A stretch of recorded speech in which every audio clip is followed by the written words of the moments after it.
आजाद सिपाही ने अपना नया ऐप लॉन्च किया है। आप उसे प्ले स्टोर पर जाकर आजाद सिपाही टाइप कर उसे इंस्टॉल कर सकते हैं। नमस्कार, आजाद सिपाही के प्राइम बुलेटिन में आपका स्वागत है। मैं हूं राहुल सिंह। आज की प्राइम की प्रमुख खबर कुछ इस प्रकार है। झारखंड में सवर्णों के लिए 10% आरक्षण लागू, मुख्यमंत्री रघुवर दास ने की घोषणा। 15 जनवरी 2019 से मिलेगा लाभ। गुजरात के बाद दूसरा राज्य बना झारखंड। गिरिडीह में पारा शिक्षक और भाजपा समर्थक हुए आमने सामने, प्रशासन की सक्रियता से टला टकराव। रमेश सिंह मुंडा हत्याकांड के मुख्य आरोपी को एनआईए ने लिया रिमांड पर। 3 दिन पहले ही भजोहरी सिंह मुंडा खूंटी के अड़की से हुआ था गिरफ्तार। राजधानी में पशु तस्करी का खुलासा, 3 कंटेनरों में 200 से ज्यादा पशु बरामद। आज की राजनीतिक हलचल में हेमंत सोरेन ने कहा, हमारी सरकार बनी तो पारा शिक्षकों की समस्या का होगा समाधान। मकर संक्रांति के मौके पर खूब उड़ी सियासी पतंग। आज की प्रमुख हेडलाइंस में सद्दाम के हत्यारे पुलिस की गिरफ्त से बाहर। 248 करोड़ की लागत से धनबाद में बनेगा फ्लाईओवर। अब सुनते हैं खबर विस्तार से। झारखंड में सवर्णों के लिए 10% आरक्षण की व्यवस्था लागू हो गई है। मंगलवार को इसकी घोषणा मुख्यमंत्री रघुवर दास ने की। उन्होंने बताया कि इसका लाभ 15 जनवरी 2019 से ही मिलेगा। मुख्यमंत्री ने कहा कि राज्य में शिक्षण संस्था एवं सरकारी नौकरियों में अनारक्षित वर्ग के आर्थिक रूप से कमजोर वर्ग को 10% आरक्षण का लाभ मिलेगा। उन्होंने कहा कि प्रधानमंत्री नरेंद्र मोदी की सरकार द्वारा अनारक्षित वर्ग के आर्थिक रूप से कमजोर वर्ग के लिए 10% आरक्षण दिए जाने के ऐतिहासिक निर्णय के आलोक में यहाँ भी शिक्षण संस्थानों एवं सरकारी नौकरियों में इसका आरक्षण का लाभ देने का निर्णय लिया गया है। उन्होंने कहा कि राज्य सरकार की नौकरियों एवं शैक्षणिक संस्थाओं जहां बहाली और नामांकन की प्रक्रिया 15 जनवरी 2019 के पश्चात प्रारंभ होगी, उन सभी मामलों में अनारक्षित वर्ग के आर्थिक रूप से कमजोर वर्ग को 10% आरक्षण का लाभ मिलेगा। यह 10% आरक्षण अनुसूचित जाति, अनुसूचित जनजाति, पिछड़ा वर्ग एवं अत्यंत पिछड़ा वर्ग को मिलने वाले 50% आरक्षण के अतिरिक्त होगा। देश भर के सरकारी और निजी विश्वविद्यालयों में मई 2019 सत्र से आर्थिक रूप से कमजोर सामान्य वर्ग के लिए आरक्षण लागू हो जाएगा। इसकी घोषणा शिक्षा मंत्री प्रकाश जावड़ेकर ने की। बता दें कि संसद के शीतकालीन सत्र में अनारक्षित वर्ग के आर्थिक रूप से कमजोर वर्ग के लिए 10% आरक्षण के मसौदे को लोकसभा और राज्यसभा से पारित कराया गया है। इसके बाद केंद्र सरकार की तर्ज पर सबसे पहले गुजरात सरकार ने इसे अंगीकार किया। झारखंड देश का दूसरा राज्य है जहां सामान्य वर्ग को आरक्षण दिया गया है। यह मामला संविधान के मौलिक अधिकार के अंतर्गत आता है, इसलिए रघुवर सरकार को इस मामले को विधानसभा में पारित कराना होगा।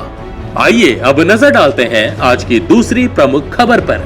गिरिडीह के सरिया में मंगलवार को भाजपा समर्थकों एवं हड़ताली पारा शिक्षक आमने सामने हो गए।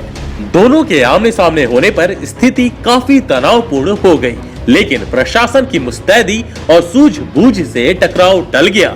यहाँ पहले से मौजूद प्रशासनिक एवं पुलिस के अधिकारियों ने सख्ती दिखाकर स्थिति को नियंत्रित कर लिया। घटना के वक्त कोडरमा के सांसद डॉक्टर रविंद्र कुमार राय समेत कई दिग्गज नेता भी मौके पर मौजूद थे। दरअसल सांसद रविंद्र राय एवं पारा शिक्षकों का सरिया में एक ही दिन और एक ही समय कार्यक्रम होने से टकराव की स्थिति बनी थी। सांसद ने मकर संक्रांति के मौके पर सरिया के ठाकुरबाड़ी मैदान पर खिचड़ी पार्टी सह कोडरमा लोकसभा भाजपा कार्यकर्ता सम्मेलन का आयोजन किया था। वहीं पारा शिक्षक ने उत्तरी छोटा नागपुर प्रमंडलीय सम्मेलन सह स्थापना दिवस कार्यक्रम का आयोजन सरिया हाई स्कूल मैदान में किया था। पारा शिक्षकों ने सम्मेलन स्थल से रैली निकाली थी, जो सांसद के कार्यक्रम स्थल से होते हुए जा रही थी। सांसद के कार्यक्रम स्थल पर पारा शिक्षकों ने सरकार एवं सांसद के खिलाफ जमकर नारेबाजी की। यह सुनकर नाराज भाजपा समर्थक बाहर निकलकर रोड पर आ गए। इससे स्थिति तनावपूर्ण हो गई। स्थिति को भांपते हुए सांसद एवं भाजपा के बड़े नेताओं ने कार्यकर्ताओं को नियंत्रित कर रखा। इधर पुलिस प्रशासन ने अपने घेरे में लेकर पारा शिक्षकों को आगे बढ़ाया। लगभग 15,000 की संख्या में पारा शिक्षक 16वां स्थापना दिवस समारोह मनाने सरिया पहुंचे थे। कार्यक्रम के दौरान पारा शिक्षकों ने हड़ताल पर अडिग रहने और अपनी मांगों के समर्थन में आंदोलन जारी रखने का निर्णय लिया। कार्यक्रम में प्रदेश अध्यक्ष संजय दुबे भी मौजूद रहे। अब नजर डालते हैं आज की तीसरी प्रमुख खबर पर। झारखंड के पूर्व मंत्री रमेश सिंह मुंडा हत्याकांड की साजिश में शामिल कुख्यात नक्सली कुंदन पाहन के सहयोगी भजो हरि सिंह मुंडा को राष्ट्रीय जांच एजेंसी ने रिमांड पर लिया है। भजो हरि सिंह मुंडा को एनआईए की टीम ने खूंटी जिले अड़की इलाके से 12 जनवरी को गिरफ्तार किया था। तमाड़ विधानसभा से विधायक रहे रमेश सिंह मुंडा हत्याकांड की जांच एनआईए कर रही है। 12 जनवरी 2019 को एनआईए की टीम ने हत्याकांड के अभियुक्त भजो हरि सिंह मुंडा को गिरफ्तार करने में कामयाबी पाई थी। भजो हरि सिंह मुंडा से एनआईए की टीम को पूछताछ करनी है ताकि हत्याकांड के बाकी रहस्य का खुलासा हो सके। मुंडा से पूछताछ के लिए एनआईए की टीम ने विशेष अदालत से मुंडा को 5 दिन के लिए रिमांड पर मांगा, जिसे अदालत ने मंजूर कर लिया। एनआईए की टीम अब 19 जनवरी तक भजो हरि सिंह मुंडा से पूछताछ करेगी। एनआईए की जांच की शुरुआत में ही यह खुलासा हो गया कि कुंदन पाहन के साथ मिलकर पूर्व मंत्री राजा पीटर ने रमेश सिंह मुंडा की हत्या की साजिश रची थी। इसका खुलासा होते ही भजो हरि सिंह मुंडा अंडरग्राउंड हो गया था, लेकिन एनआईए की टीम ने उसे 12 जनवरी 2019 को खूंटी से गिरफ्तार कर लिया। एनआईए के मुताबिक यह डील 5 करोड़ में तय हुई थी, जिसमें से 2 करोड़ 78 लाख कुंदन पाहन ने भजो हरि को दिया था। अब नजर डालते हैं आज की चौथी प्रमुख खबर पर। रांची पुलिस ने धुरवा थाना इलाके से 3 कंटेनरों में ले जाए जा रहे पशुओं को जब्त किया है। धुरवा थाना क्षेत्र में पुलिस ने गौ तस्करों के खिलाफ मंगलवार की सुबह बड़ी कार्रवाई की। 3 कंटेनर से तस्करी के लिए ले जा रहे करीब 200 गाय बरामद किया गया। हालांकि पुलिस की इस कार्रवाई के दौरान तस्कर गाड़ी छोड़कर भाग निकले। यह पशु खूंटी जिले से लाए जा रहे थे। पकड़े गए तीनों कंटेनर से लगभग 200 गाय बरामद की गई। सभी गाय को तस्करी के लिए झारखंड से बाहर भेजा जा रहा था। पकड़ी गई सभी गाय और 3 कंटेनर को पुलिस ने अपने कब्जे में ले लिया है। मामले की जांच कर आगे की कार्रवाई की जा रही है। पुलिस ने पशु तस्करों की बड़ी साजिश को नाकाम कर दिया। पुलिस को गुप्त सूचना मिली थी कि धुरवा के रास्ते 3 कंटेनर में पशुओं को भरकर अवैध तरीके से बाहर ले जाया जा रहा है। अब नजर डालते हैं आज की राजनीतिक हलचल पर। हेमंत सोरेन ने कहा, हमारी सरकार बनी तो पारा शिक्षकों की समस्या का होगा समाधान। झामुमो के कार्यकारी अध्यक्ष हेमंत सोरेन मंगलवार को अपनी संघर्ष यात्रा को लेकर पलामू और गढ़वा में थे। पलामू के हैदर नगर में पारा शिक्षकों ने उन्हें मांग पत्र भी सौंपा। यहाँ जनसभा को संबोधित करते हुए हेमंत सोरेन ने कहा कि उनकी सरकार बनी तो प्राथमिकता के आधार पर पारा शिक्षकों की समस्याओं का समाधान होगा। फिलहाल वह वनवास पर हैं। उन्होंने कहा कि पारा शिक्षकों की मांगे जायज है, पर इस सरकार को शिक्षकों की समस्या से कोई मतलब नहीं है। नेता प्रतिपक्ष ने कहा कि मंडल डैम पलामू के लिए अभिशाप साबित होगा। इससे सिर्फ बिहार को फायदा होगा। मकर संक्रांति पर खूब उड़ी सियासी पतंग। राजधानी में मंगलवार को धूमधाम से मकर संक्रांति का पर्व मनाया गया। मोरहाबादी मैदान में संजय सेठ के द्वारा नमो पतंग महोत्सव का आयोजन किया गया। दूसरी तरफ झारखंड विकास मोर्चा और कांग्रेस पार्टी एक साथ पतंग उड़ाकर महागठबंधन के मांझे को तेज करने में जुटी रही। रांची के बाईपास रोड स्थित कार्निवल मैरिज हॉल में विनय सिन्हा दीपू द्वारा मकर संक्रांति मिलन समारोह का आयोजन किया गया। झाविमो सुप्रीमो बाबूलाल मरांडी और कांग्रेस के सुबोध कांत सहाय के एक साथ दही चूड़ा और पतंगबाजी के साथ राजनीति पर चर्चा की। वहीं रांची कॉलेज मैदान में राजेश गुप्ता छोटू ने भी पतंगबाजी का आयोजन किया। अब नजर डालते हैं आज की प्रमुख हेडलाइंस पर। सद्दाम के हत्यारे पुलिस की गिरफ्त से बाहर।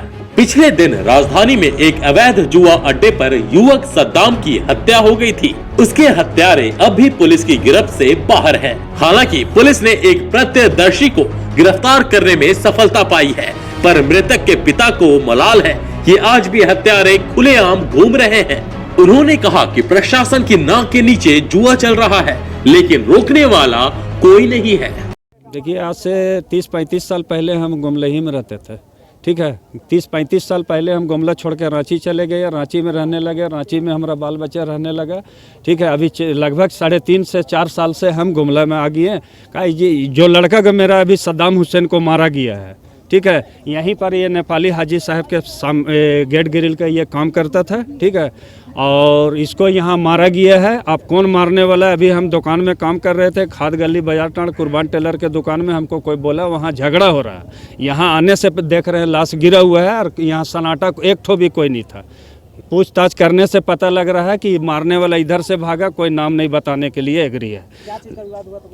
जुआ यहाँ चल रहा था, जुआ के लेके इन लोग के आपसी झंझट हुआ और नशा कोरेक्स के लेके और गांजा के लेके, ठीक है। यहाँ पर हिंदू मुस्लिम सभी बेचता है गांजा, ठीक है, सब। मगर यहाँ का प्रशासन भी इसमें रोक आ रहे, लगाम नहीं कसने सक रहा गुमला प्रशासन। यहाँ पर कोरेक्स ओपन बेचा जाता है, गांजा ओपन बेचा जाता है, ठीक है। हमारा लड़का जो मरा वो भी गांजा पीता था, नहीं ये क्रिमिनल था रांची का, ठीक है, सद्दाम हुसैन। मगर आज के डेट में पुलिस से हम लोग भागे हुए नहीं थे। 248 करोड़ की लागत से धनबाद में बनेगा फ्लाईओवर। मुख्यमंत्री रघुवर दास ने घोषणा की है कि धनबाद में 248 करोड़ की लागत से फ्लाईओवर जल्द बनाया जाएगा। मुख्यमंत्री मंगलवार को धनबाद के गोल्फ ग्राउंड में सर्वधर्म सामूहिक विवाह समिति द्वारा आयोजित सर्वधर्म विवाह समारोह में बोल रहे थे।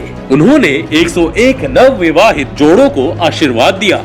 मुख्यमंत्री ने कहा कि फ्लाईओवर के लिए कार्य योजना तैयार है। मंत्री परिषद की बैठक में जल्द इस योजना को मंजूरी दी जाएगी। केंद्र सरकार ने जो वादा धनबाद की जनता से किया था उसे पूरा कर दिया गया।